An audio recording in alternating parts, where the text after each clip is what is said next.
Hello दोस्तों। मेरा नाम मेरा नाम कौशल है।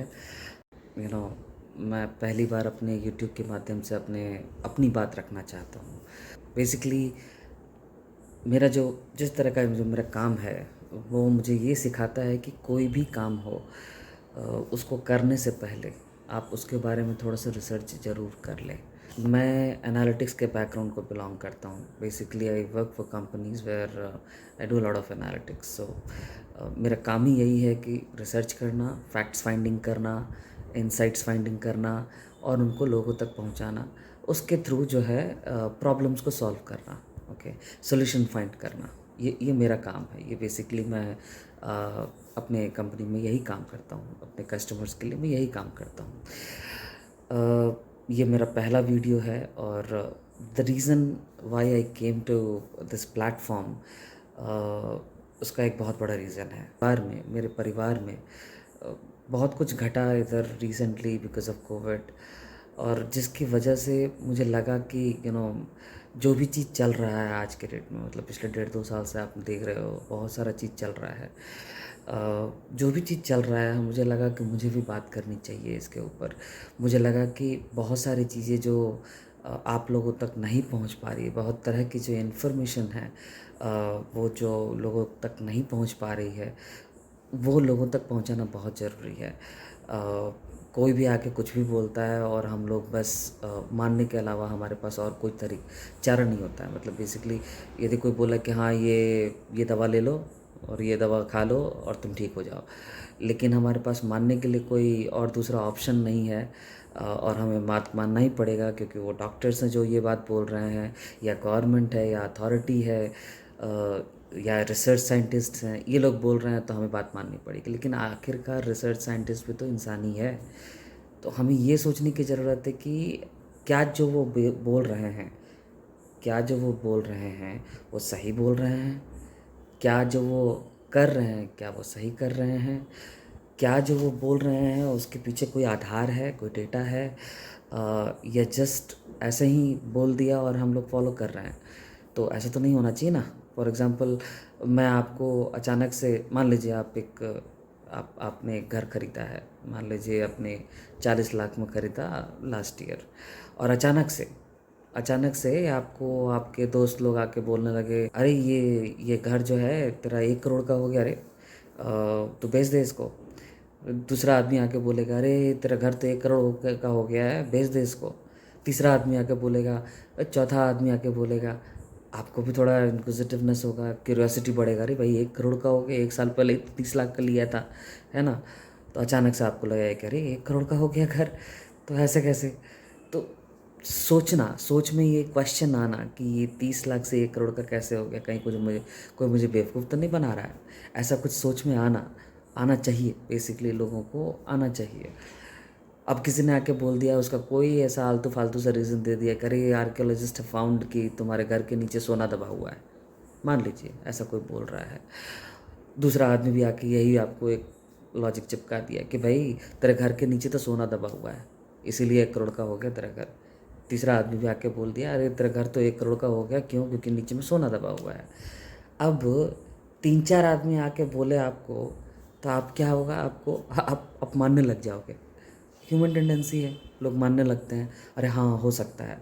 और इसका रेपरकशंस क्या होगा, प्रभाव क्या होगा, कि आप अपने घर को ही खोदना स्टार्ट कर दोगे, उस सोने के लालच में जो सोना आपके घर के नीचे दबा पड़ा हुआ है, जो लोगों ने बोला है। अब इस बात को लोगों ने बोला और आपने मान लिया। ये कुछ ऐसा ही कुछ चल रहा है अभी। किसी ने आके बोला कि भाई ये वैक्सीन ले लो, और हम लोग मानने लगे। मेरा जो वर्क एरिया है मुझे यही सिखाता है कि कोई भी आके कुछ भी बोले, सबसे पहले उसके फैक्ट्स को फाइंड करना बहुत ज़रूरी होता है, बहुत ज़्यादा ज़रूरी होता है। तो आज का जो ये संवाद है जो मैं आप लोगों से करना चाहता था, ये संवाद भी वैक्सीनेशन के इर्द गिर्द ही घूम रहा है। तो आज का जो ये संवाद है, जो जो मैं इन्फॉर्मेशन आप लोगों तक लेके आया हूँ, ये इन्फॉर्मेशन में मैं ये नहीं बताने वाला हूँ कि ये वैक्सीन गलत है या सही है या जो भी है। मैं केवल उसके कुछ फैक्ट्स जो आप तक नहीं पहुंचाए जा रहे हैं, मैं उनकी बात करता हूँ। मैं उनको आप तक लेके आने की कोशिश में लगा हुआ हूँ। मेरा जो रीज़न है, ये मेरा पहला वीडियो है इस चैनल, नया चैनल मैंने खोला है, ये मेरा पहला वीडियो है। और मेरा जो ये रॉन्ग नंबर है बोल के जो मैंने चैनल का नाम रखा है, इसका पर्सपेक्टिव भी यही है कि कोई भी आके कुछ आपको बोले, कम से कम उसके कुछ फैक्ट्स को जानना बहुत ज़रूरी है before you take any decision. कोई भी डिसीज़न लेने से पहले आपको उसके फैक्ट्स को जानना बहुत ज़रूरी है ना। Coming to the point, vaccination सभी लगवा रहे हैं। क्यों? सरकार ने बोला, साइंटिस्ट ने बोला, डॉक्टर्स ने बोला, सभी लगवा रहे हैं। लेकिन इन सभी बातों में वो लोग कुछ पॉइंट्स जो है वो मिस आउट कर रहे हैं। क्यों कर रहे हैं उसका मुझे नहीं पता, लेकिन कुछ पॉइंट्स, कुछ फैक्ट्स जो कि रिसर्च पेपर्स में अवेलेबल है, जो कि बड़े बड़े संस्थानों में अवेलेबल है, जिसका कि क्लिनिकल ट्रायल्स जो है उनका डेटा भी अवेलेबल है, लेकिन कुछ का नहीं भी है, कुछ का है भी। जितना है, जितना इन्फॉर्मेशन मैं कलेक्ट कर पाया हूँ अब तक के लिए वैक्सीनेशन के अगेंस्ट में या फॉर में, मैं सभी आपको बताने की कोशिश करूँगा। तो लेट्स स्टार्ट विद दिस। तो सबसे पहला इसके एडवर्स इफ़ेक्ट। देखिए, कोई भी मेडिसिन आप लेते हो, कोई भी वैक्सीन लेते हो, चाहे वो ओपीवी हो, पोलियो का हो, किसी का भी हो, एचआईवी का भी क्यों ना आए, ट्यूबरकुलोसिस का भी क्यों ना आए, अभी तो बात हो रही है ट्यूबरकुलोसिस वाले वो का भी लेके आएंगे वैक्सीन, आप देखते रहना।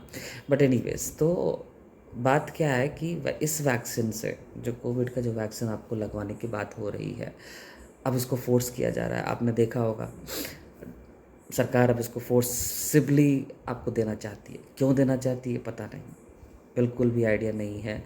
क्या पीछे में है बिल्कुल भी आइडिया नहीं है। I am just trying to put down some points. कुछ पॉइंट्स मैं आपके सामने रख रहा हूँ ताकि आप अपने विवेक से एक पर्सपेक्टिव को जानते हुए वैक्सीन लेना है तो ले, नहीं लेना है तो ना लें। कुछ एडवर्स इफ़ेक्ट्स हैं, जैसे कि जो कॉमन साइड इफ़ेक्ट्स हैं इसके, जो आपको बताया नहीं जा रहा है, जो क्लिनिकल ट्रायल्स में ये प्रूफ हो चुका है। तो कुछ जो क्लिनिकल ट्रायल्स में जो इसके साइड इफ़ेक्ट्स हैं, जो कि हर 10 व्यक्ति, मतलब हर व्यक्ति को, ऑलमोस्ट हर व्यक्ति को होगा। क्या क्या होगा? माइल्ड फीवर होगा, माइल्ड और मॉडरेट फीवर होगा, थोड़ा हेडेक होगा, थोड़ा स्वेलिंग होगा, थोड़ा रेडनेस होगा, थोड़ा डायरिया होगा, थोड़ा वॉमिटिंग होगा, ये सब कुछ होगा। एक में से, सॉरी, 10 में से एक व्यक्ति को ये सभी चीज़ें होने वाली हैं। वॉमिटिंग, या तो डायरिया, या नहीं तो फीवर, या नहीं तो स्वेलिंग, रेडनेस आना, वगैरह वगैरह। ठीक है, लो लेवल ब्लड प्लेटलेट्स, ये भी हो सकता है। तो ये हर 10 में से एक व्यक्ति, यानी कि 10% व्यक्ति को तो ये होना ही होना है। ओके, यदि आप वैक्सीन नहीं लिए होते और ये सारा चीज़ हो रहा होता, और यदि आप डॉक्टर के पास गए होते, तो आजकल का जो चलन है, आपको ये सब चीज़ हो रहा है, माइल्ड फीवर आ रहा है, आप जाओ डॉक्टर के पास, सीधे वो बोलेगा कोविड है। बट एनीवेज, वो साइड में रखते हैं। फ़िलहाल जो साइड इफ़ेक्ट्स है उसकी बात करते हैं। तो साइड इफ़ेक्ट्स में नियरली 10% लोगों को diarrhoea, vomiting, redness, swelling, fever, है ना, लो लेवल ब्लड प्लेट्स, ये सब आना ही आना है। अब बात करते हैं कि इससे बड़ा क्या आएगा। 1% व्यक्ति को, हर 100 में से एक व्यक्ति को डिजीनेस तो आएगा ही। एपेटाइट, आपका जो भूख है वो कम हो जाएगा, स्वेटिंग्स बहुत ज़्यादा आएंगे, चक्कर थोड़ा देना स्टार्ट होगा, डिजीनेस होगा, है ना। इचिंग का प्रॉब्लम भी आ सकते हैं बहुत लोगों को, इचिंग के प्रॉब्लम्स आएंगे, रैशेस आएंगे शरीर पर, इचिंग के प्रॉब्लम्स आएंगे। तो ये हर 100 में से एक व्यक्ति को आएगा ही आएगा। ओके, तो ये क्लिनिकल ट्रायल्स जो अब तक के अवेलेबल है, जो एस्ट्राजेनिका की तरफ से दिया गया है, उन क्लिनिकल ट्रायल्स में ये सब आया है। ये सब साइड इफ़ेक्ट्स हैं जो कि आपको जानना बहुत ज़रूरी है। सरकार इसके बारे में नहीं बता रही है, डॉक्टर्स इसके बारे में नहीं बात कर रहे हैं। एनीवेज, अब बात करते हैं हर, मतलब थोड़ा और बड़े जो डिज़ीज़ आ सकते हैं, जो कि अब तक के क्लिनिकल ट्रायल्स, जो कि उनका एक 4-5 हज़ार लोगों का जो क्लिनिकल ट्रायल्स हुआ था इनिशियली, उसमें, और फिर ऑनगोइंग क्लिनिकल ट्रायल्स हो रहे हैं। वैसे तो ये इमरजेंसी यूज़ के लिए इसको लाया गया था। इमरजेंसी यूज़ कहने का मतलब जब आपको कोविड हो गया, आप हॉस्पिटलाइज्ड हो गए हैं, अब डॉक्टर्स को समझ में नहीं आ रहा है क्या करना, तो इमरजेंसी यूज़ के लिए इस वैक्सीनेशन का यूज़ करने की बात कही गई थी इनिशियली। लेकिन अब तो ऐसा लग रहा है कि सभी को लगाना है। ये सरकार आमादा है कि किसी भी तरह सबको लगा दिया जाए, पता नहीं क्यों, बट एनीवेज हर 1 लाख व्यक्ति में एक व्यक्ति को ब्लड क्लॉटिंग की समस्या, एक्चुअली 50,000 है यूरोपियन यूनियन की तरफ से और पीबीसी की तरफ से जो रिपोर्ट आया था उसके हिसाब से हर 50,000 व्यक्ति में से एक व्यक्ति को ब्लड क्लॉटिंग की समस्या आने वाली है। अब ये ब्लड क्लॉटिंग की समस्या जब इनिशियल ट्रायल्स हो रहे थे तो क्विकली जब यूरोप में जब इनिशियल ट्रायल हो रहे थे तो क्विकली 2 लोगों की डेथ हो गई थी ब्लड क्लॉटिंग की वजह से। तो रुक गया, सारा काम रुक गया था उनका, और जो उनके जो डिस्ट्रीब्यूशंस हैं इसको लेके, एस्ट्राजेनेका के वैक्सीन को लेके, वो सारा का सारा रुक गया था। लेकिन बाद में फिर पता नहीं कहाँ से क्या गवर्नमेंट का क्या साठ गांठ है, क्या हुआ क्या नहीं हुआ भगवान जाने, लेकिन वहाँ से उठा के लेके आके उन्होंने फिर से चालू कर दिया। बट बहुत सारे कंट्रीज़ ने इसको बैन भी किया, ऐसा नहीं है कि बैन नहीं किया, और उन्होंने लिमिटेड यूज़ भी कर दिया। जैसे फॉर एग्जांपल 60 ईयर्स के एज के अबव एस्ट्राजेनेका के वैक्सीन्स, जैसे कोवैक्सीन है, कोविशील्ड है, वगैरह वगैरह, ये इन सब को बैन भी किया गया था। और बैन करके और लिमिटेड यूज़ के लिए भी रखा गया, लिमिटेड इमरजेंसी यूज़ के लिए भी रखा गया अबव 60 ईयर्स ऑफ एज, क्योंकि 60 ईयर्स ऑफ एज वाले को ही ये ज़्यादा क्लॉटिंग की समस्या और उसके कारण डेथ की समस्या आई थी इनिशियल टाइम पे। तो हर 50,000 में एक व्यक्ति को blood clotting and which turns out to be the death reason, ये साइड इफ़ेक्ट है ना। इसके अलावा ये एनाफिलैक्सिस बोल के एक एलर्जिक रिएक्शन भी सामने आया है, जो कि जिसके कि 41 cases out of 5 million they found. So 5 million doses जब उन्होंने दे दिया, यूरोप में डिस्ट्रीब्यूट कर दिया गया था, लगवा दिया गया था after first doses, 41 cases of anaphylaxis came up. तो ये भी एक साइड इफ़ेक्ट के रूप में कहा गया। ओके, तो ये एक साइड इफ़ेक्ट हो गया। एक और साइड इफ़ेक्ट जिसका कि नाम GBS बोल के इन्होंने बोला था, जो कि यूरोपियन मेडिसिन एजेंसीज जिन्होंने लिस्ट किया, ये बहुत ही रेयर साइड इफ़ेक्ट के बारे में इन्होंने बताया कि it's a very rare side effect, but they have added this warning in the product itself. अब ये प्रोडक्ट क्या है, तो इनका वैक्सीन, एस्ट्राजेनेका का जो वैक्सीन है उसका प्रोडक्ट की बात कर रहे हैं हम लोग, तो उसमें इसका मेंशन किया गया कि ये रेयर साइड इफ़ेक्ट है GBS बोल के, और GBS का फुल फॉर्म बेसिकली गिलियन बैरे सिंड्रोम बोल के है। तो जो भी है, अब नाम से तो लग रहा है सब बड़ा बीमारी होगा, बट एनीवेज, बट ये सारे साइड इफ़ेक्ट, मेरा काम क्या था, मेरा काम ये था कि मैं आप तक वो साइड इफ़ेक्ट्स के लिस्ट को पहुंचाऊं जो सरकार आज के डेट में नहीं पहुंचा रही है। AEFI, लोगों ये बात आप ध्यान से सुनना, AEFI बोल के जब आप गूगल में टाइप करोगे, it will lead you to the website, government का एक वेबसाइट है जहाँ पे हर इम्यूनाइजेशन का जो ड्राइव चलता है उसके वजह से कितनी मौतें हुई, कितने तरह के साइड इफ़ेक्ट्स हुए, उन सब का रिकॉर्ड रखा जाता है। हमारे गवर्नमेंट ऑफ इंडिया पहले नहीं कर रही थी, बाद में बहुत सारे वकीलों ने अपना RTI के थ्रू या PIL के थ्रू लगाया, केस लगाया, तो फाइनली जाके अभी recently government of India AEFI में भी अपना ये डेटा डालने लगी। वो भी बहुत ही लिमिटेड डेटा, पूरा डेटा नहीं डाल रही है, सही डेटा भी नहीं डाल रही है, वो तो दिख रहा है क्योंकि पूरे केसेस में केवल 5-8 ऐसे बता रही है। बट एनीवेज, इनिशियल जो उन्होंने जो डेटा डाला था उसमें से 8 लोगों की मृत्यु, जो कि वो पल्ला झाड़ रही है, बोल रही है कि कोविड का नहीं है, ये कोविड के वैक्सीनेशन की वजह से नहीं है। आप उसके रीजंस देखना वहाँ पे, AEFI का जो वेबसाइट है, गवर्नमेंट का जो वेबसाइट है AEFI, वहाँ जाके आप चेक कर सकते हो। बहुत ही लिमिटेड इन्फॉर्मेशन डाला है, बट ठीक है, जितना इन्फॉर्मेशन डाला है उसमें थोड़ा बहुत डिटेल्ड इन्फॉर्मेशन है। उन डिटेल्ड इन्फॉर्मेशन में जो पॉइंट आउट किया गया है रीज़न, ऑब्वियसली वो लोग तो रीज़न लिखेंगे नहीं, कोई रीज़न नहीं लिख रहा है कि कोविड की वैक्सीनेशन की वजह से हुआ, ऐसा कोई रीज़न नहीं लिखा गया है, लेकिन उनको बोला गया कि भाई ये इसको ये बीमारी पहले से थी, भाई उसको वो बीमारी पहले से थी, भाई उसको कोमॉर्बिडिटीज़ पहले से था, उसको उसको क्या बोलते हैं, उसको उसको डायबिटीज़ पहले से था, बीपी पहले से था, ये सारे लाइफस्टाइल प्रॉब्लम पहले से थे, है ना।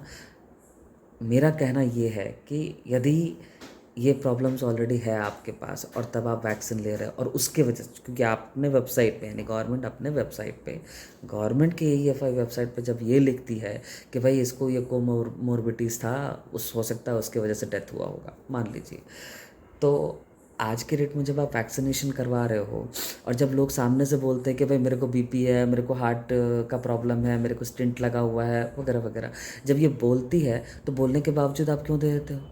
सोचना चाहिए ना। और इसके ऊपर रिसर्च क्यों नहीं हुआ फिर, है ना। तो खैर ठीक है, तो ये मुझे ये ओवरऑल एक एक गोलमाल है भाई, सब गोलमाल है। एक वो वो जो सॉन्ग है ना, गोलमाल है भाई सब गोलमाल है, वैसा ही कुछ दिख रहा है, जिसमें कि कुछ भी ढंग से बताया नहीं जा रहा है, डेटा अवेलेबल नहीं करवाया जा रहा है लोगों को। सुबह से लेकर रात तक एक तरह का साइकिक ड्राइविंग चल रहा है। फ़ोन पे आप किसी को फ़ोन करो तो बोलेगा 2 गज की दूरी, मास्क है ज़रूरी, या फिर वैक्सीन लगवा लीजिए, ये कर लीजिए, वो कर, कभी भी साइड इफ़ेक्ट के बारे में बात नहीं करेंगे। तो इट्स लाइक आप आपके दिमाग में यदि झूठ भी 1000 बार बोला जाता है ना, तो वो भी सच लगने लगता है। और ये बात कोई कोई रेयर नॉलेज नहीं है, ये सबको पता है। यदि झूठ भी 1000 बार बोला जाए दिमाग में कि तू चोर है, तू चोर है, तू चोर, आप सही में अपने आप को चोर ही मानने लगोगे, है कि नहीं है। तो ये इस तरह का माहौल क्रिएट कर दिया गया है। तो मुझे लगा कि मुझे इसके बारे में बात करनी चाहिए थी, और मुझे लगा कि ये रॉन्ग नंबर है, ये रॉन्ग नंबर है। We we need to think twice before we are taking vaccine. मैं इसके अगेंस्ट में नहीं हूँ, बट मैं इसके फॉर में भी नहीं हूँ। आपके पास, आपको मेरा ये वीडियो बनाने का मतलब ही यही था कि मैं आपको एक पर्सपेक्टिव देना चाहता था related to vaccination, forced vaccination, क्योंकि तो अब तो फोर्स्ड ही हो रहा है, अब तो हर जगह कंपनी के थ्रू या गवर्नमेंट के एम्प्लॉयज़ के थ्रू या डिफरेंट डिफरेंट तरीके से, ट्रैवलिंग के थ्रू, ट्रेन में जा रहे हैं तो आप लगवा लो, ये कर लो, वो कर लो, जो भी है। लेकिन एक पर्सपेक्टिव, मेरा मेरा काम क्या था, एक पर्सपेक्टिव देना। डिसीज़न लेना आपके हाथ में है। मैं इसी के साथ ये वीडियो क्लोज़ करता हूँ, बट मेरा संवाद यहीं पे ख़त्म होता है। आप नेक्स्ट वीडियोस के लिए आप चाहे तो सब्सक्राइब कर सकते हैं, और शेयर कीजिए, कमेंट कीजिए ज़रूर से। मुझे बताइए कि आपको ये वीडियो कैसा लगा। जो भी मैंने साइड इफ़ेक्ट्स के बारे में आपको बताया है, स्टिल आप वैक्सीन लेना चाहोगे, नहीं लेना चाहोगे, ज़रूर बताएं मुझे कमेंट्स में। ये साइड इफ़ेक्ट्स जो जानकारी अवेलेबल कराई गई है एस्ट्राजेनिका की तरफ से, रिसर्च ग्रुप्स की तरफ से, ऑक्सफोर्ड की तरफ से, मैंने वही आपको बताया है और कुछ भी नहीं बताया है इसके अलावा। तो ये पर्सपेक्टिव और ये डिसीज़न मैं आपकी तरफ, ये पर्सपेक्टिव क्रिएट करने का मेरा काम था, और ये डिसीज़न मैं आपके ऊपर छोड़ता हूँ। ज़रूर बताएं मुझे कमेंट में। धन्यवाद।